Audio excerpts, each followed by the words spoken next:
Hello students, कैसे हैं आप लोग। मैं ये जो वीडियो बनाने जा रहा हूँ, ये वीडियो मुख्य रूप से 12th क्लास का बोर्ड का एग्ज़ाम आ रहा है और 10th वाले भी CBSE बोर्ड के जो स्टूडेंट्स हैं वो भी फ़ायदा उठा सकते हैं।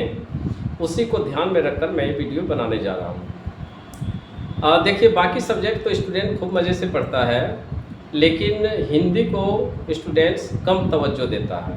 उसे लगता है हिंदी क्या है, वो तो लास्ट समय में ही देखेंगे, और इतनी आसान बात नहीं है। आज बिहार में शिक्षक का भी एग्ज़ाम हुआ है, वहाँ पर भी हिंदी में बहुत सभी को परेशानियाँ भी आई है, और हिंदी मेरा एक प्रिय विषय भी रहा है। इसलिए मैं जो वीडियो बनाने जा रहा हूँ, ये एक सबसे पहले अलंकार पर मैं वीडियो बनाने जा रहा हूँ। ये शॉर्ट वीडियो मैं दे रहा हूँ आप लोगों को। देखता हूँ कि आप लोग कितने लाइक करते हैं, इसलिए लाइक कीजिए, सब्सक्राइब कीजिए, शेयर कीजिए अपने दोस्तों में और लाभ उठाइए इसका। ये सभी को काम देगा, BPSC को भी काम देगा, दारोगा वालों को हिंदी में पास करना है उसको भी काम देगा, और सबसे पहले अभी रिसेंटली जो 12th क्लास के स्टूडेंट हैं उसको फ़ायदा हो जाएगा, और 10th के जो बोर्ड देने वाले हैं उनके लिए। ओके, आइए, एक छोटा सा चैप्टर को मैंने उठाया है, अलंकार को, लेकिन काफ़ी मज़ेदार चैप्टर है। आप देखेंगे तो बहुत मज़ा आएगा इसको। देखिए, अलंकार है तो अलंकार का मतलब क्या होता है? अलंकार का मतलब होता है सजना, ठीक है, सजना, संवरना। जैसे कि आपने एक गाना सुना होगा, ठीक है, सजना है मुझे सजना के लिए, सजना है मुझे सजना के लिए। अब देखिए, इसमें दो जगह सजना आया है, ठीक है। यह क्या है कि दो जगह सजना आया है। एक क्या है कि सजना है मुझे सजना के लिए, ओके, इसमें है सजना है मुझे सजना के लिए।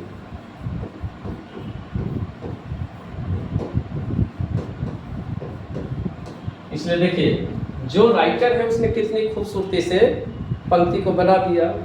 सजना है मुझे, यानी यह क्या, यह है सजना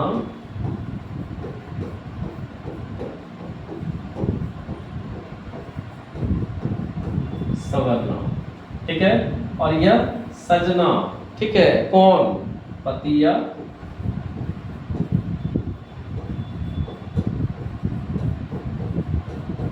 प्रेमी।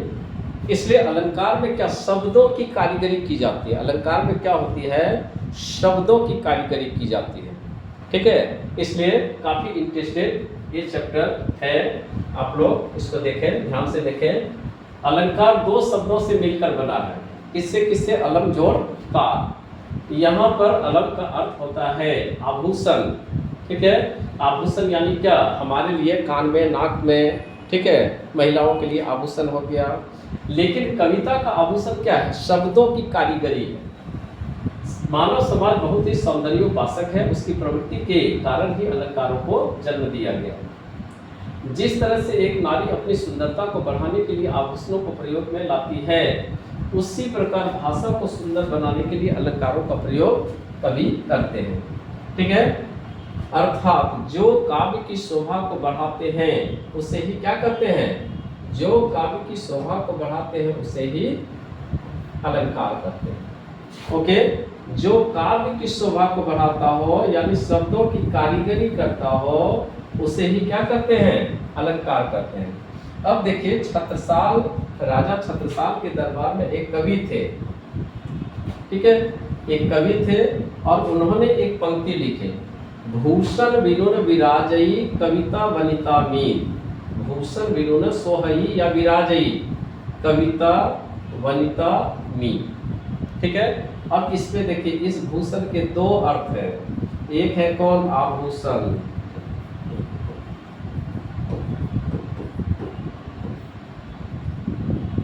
और एक कौन, भूषण कवि,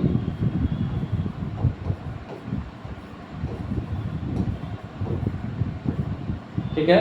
इसलिए आप लोग पढ़े होंगे, या फिर यहाँ पर देखिए, कविता की किसी पंक्ति में एक शब्द हो और उसके अलग अलग अर्थ हो।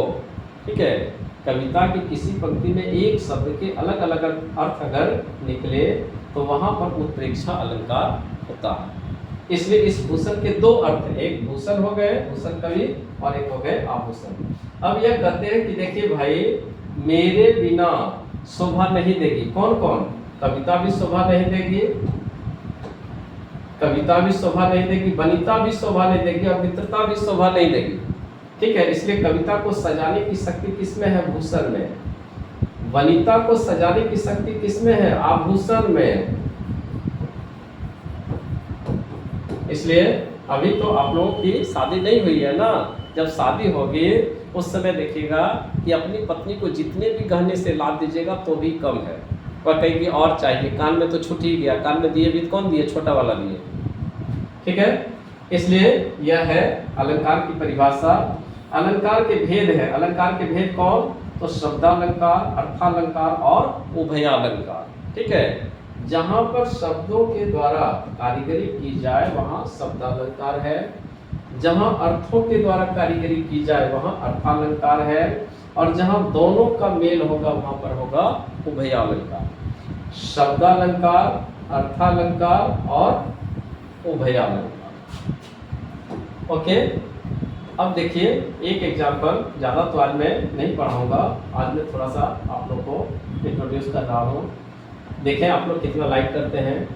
शब्दालंकार दो शब्दों से मिलकर बनता है, शब्द जोड़ अलंकार। यानी इसमें मुख्य रूप से क्या होगा कि शब्दों की कारीगरी होगी, और शब्दों की जो कारीगरी होगी इसके कई प्रकार हैं। अनुप्रास अलंकार है, यमक अलंकार है, उत्प्रेक्षा ये पुनरुक्ति अलंकार है, विप्सा अलंकार है, वक्रोक्ति अलंकार है, श्लेष अलंकार। ठीक है, ये सभी कौन से अलंकार हैं? तो ये सभी है शब्दालंकार के एग्जाम्पल है।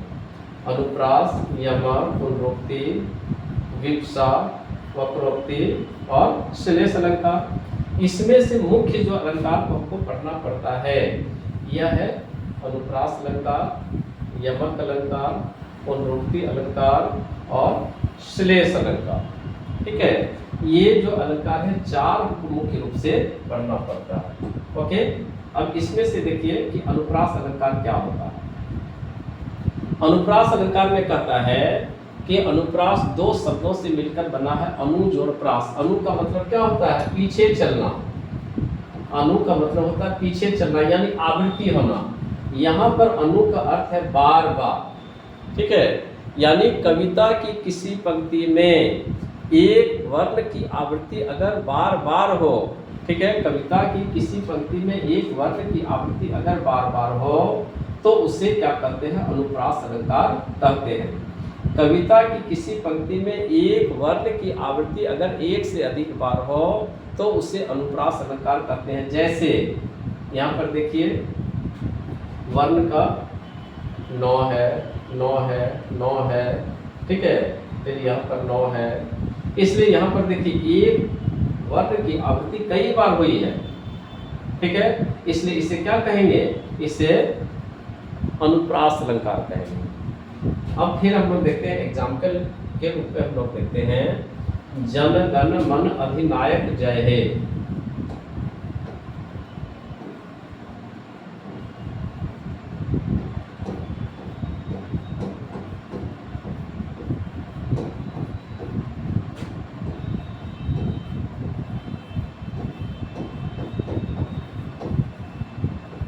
ठीक है, अब देखिए यहाँ भी जल है, यहाँ भी जल है। और देखिए एक गाना मुझे बहुत अच्छा याद आ गया। मर चेहरा है या चांद खिला है, जुल्फ घनेरी शाम है क्या, सागर जैसी आँखों वाली ये तो बता तेरा नाम है क्या। और चेहरा है या चांद खिला है, जुल्फ घनेरी शाम है क्या, सागर जैसी आँखों वाली ये तो बता तेरा नाम है क्या। अब इसमें से देखिए,